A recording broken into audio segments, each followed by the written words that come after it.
So you probably know the feeling that when you're watching an anime that your friends recommended to you, telling you, bro, I swear it's the best anime ever. It just has some weird parts you need to skip. And you tell yourself, oh, well, I wonder what those weird parts are. And then you're really hooked until suddenly in episode 10, incest shows up. What the fuck? Yeah, that experience has happened with at least, I think, 90% of anime and manga enjoyers. And let me tell you, those weird parts can be anything suspicious, aka the writer's barely disguised fetish. For example, unnecessarily big girls means the writer probably get the rocks off of the size difference. Or the infamous feet shots in Better Call Saul. Like, getting off track here, but why the hell are there so many grippers in that show? So when I first started getting into Made in Abyss, I heard a lot of warnings about certain weirdness in the anime, especially the manga, but it couldn't be that bad, right?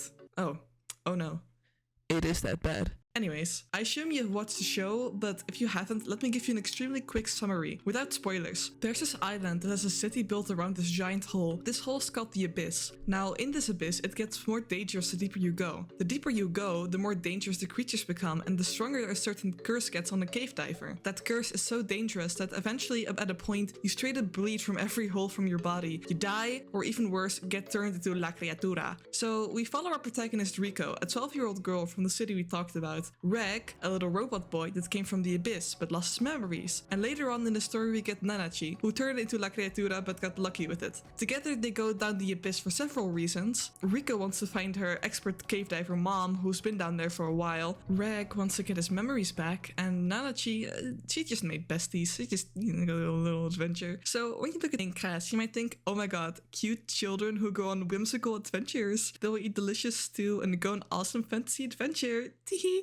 Wrong, they get tortured. However, I don't mean that the gruesome scenes are bad, of course. I believe that it's kinda crucial, actually. I mean, when you think about it, our crew going down a mysterious hole with dangerous creatures and a curse bestowed upon them, it would only be fair that they would get hurt or be put in near-death situations. I think the scene that does this best is a very infamous scene. Here, Rico and Reg are on the 4th layer of the Abyss. They just survived the 3rd layer, while Reg was into a forced coma, making it really difficult for Rico to survive. Even though aesthetically, the 4th layer is one of my favorites since it's so pretty, it has one overpowered ass monster, the Orb Piercer. During a battle, Rico gets hit by one of its spikes, causing life-threatening poison to enter her hand, and they have to escape, so Reg has to take Rico up. This of course doubles the pain Rico is going through due to the curse of the Abyss. Here we get reminded how dangerous the Abyss really is, especially for a 12-year-old girl. What happens after during the scene is kind of controversial. This is because watchers argued it's too gruesome and unnecessary, but honestly there are worse scenes in this anime. See, I want you to remember the scene. It's a point in which drama and suspense is given for a reason, as a reminder, and it's honestly done well. It's messy, Rico and Reg both don't really know what they're doing, and it also leads to them meeting Nanachi, who wants to help them. There are more scenes like these that showcase violence for the story, like the scenes with Nanachi and Miffy. Now, this brings us to the actual, quote, problem this series has. Let's go over to another scene this anime has. Now, when I saw this scene for myself, I honestly kinda wanted to skip over it. This one takes place in the movie, the 3rd one. Reg is taken by Boundry's crew, and at first, you see his perspective. He says that he can't speak and can't move. And then, Boundry's crew says, quote, I want to see the inside. Then, we get a shot of Reg being tied down by his arms,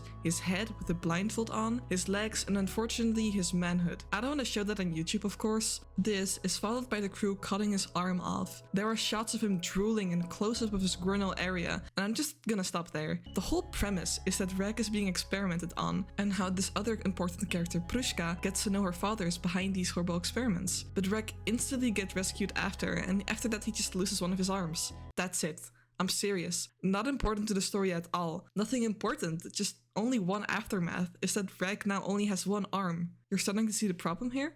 Well, the problem is, Made in Abyss is really good at giving the viewer weird scenes. Now, actually, it's dimmed down in the anime. In the manga, it's much worse. There are a lot of uncensored shots of Rico's chest, who is 12. In the manga, and panels of Rico being tied up naked as a punishment from the school, which is shown to the reader in literally the 1st chapter. And just the chest of young girls in sexual and non-sexual ways. See, the manga has been written and illustrated by Akihito and Tsukushi. I will come forward and say his art and capabilities absolutely absolutely incredible. Some shots in the manga are absolutely breathtaking, but the looting of children is something that makes a story hard to read and especially to recommend to others. Again, luckily the anime censors this or doesn't show it at all. There are still some suspicious scenes. Notably, there are a lot of scenes of Riko wetting herself for some reason, and there's an uncomfortable amount of dialogue that references Reg's manhood, and literally scenes of this one character digging around in his pants. So, when I did some research, some people are actually defending the looting of the characters. The main argument being that sexualization is just something that will happen in media. User Gap Tactics said in a thread discussing the controversies of Tsukichi, "I'm also sick and tired of people complaining and screaming, this and that should be removed from the story or should at least be censored to shield my fragile psyche. Create something half as good as yourself and then come back to complain about what shocks you in a mature story for mature audiences." A deleted user stated, "Media is a mirror through which we can project an image of the world. Media is not totally separate from reality, and yes, even sexuality. Have you ever noticed that the rise of people trying to normalize pedophilia has coincided with the rise of sexualization of minors in media? That's not a coincidence." I honestly agree with the deleted user. Sexuality is a thing that will always be in media, since media is a reflection of our real world. However, with the rise of quote lollies, I've been seeing more people who are openly just admitting they like lollies or shotas. Lolly culture is something I've talked about in my Asuka video, in which I made some mistakes about the culture, but my point still stands about it's weird to sexualize a 14-year-old. It's painfully obvious that the writer of Made in Abyss is a lolicon, or draws certain panels that are catered to lolicons at least, because fiction can tend to reflect on how the author views the world. See, Made in Abyss is a story that's absolutely incredible, and the world building is amazing as well. See, the entire mystery of the Abyss is the thing that kept me watching this anime. I wanted to know what was at the bottom so badly, but sadly, the plague of wanting to diddle children has cursed the sacred manga and brought itself down, where if it didn't have naked children stuff, it would probably be in my top 3. This might all come down to the pedophilia culture in Japan though. There has actually been done a professional study about this already, called The Costs of Lolicon, Japan's pedophilia trade, in which the author discussed that the anime industry is the leading cause of the rise of pedophilia in Japan. I will link the study in the description, of course. A quote from the author reads, "While some may argue that this culture is not a point of concern since it does not involve real children, research has also proven this to be untrue. Rates of real child abuse, including child pornography and sex trafficking in Japan, are some of the highest in the developed world. Now that Japanese popular culture is one of the country's largest exports and is spreading rapidly across the world, the concern falls on whether or not this culture will spread as well." The study further explains how fans of the genre write it off as it not being real children in the situations. However, when you question the morality, then the issue becomes more urgent, because what will be the line of what is real or not? And the fact that the Japanese government does nothing about it is because they benefit from it,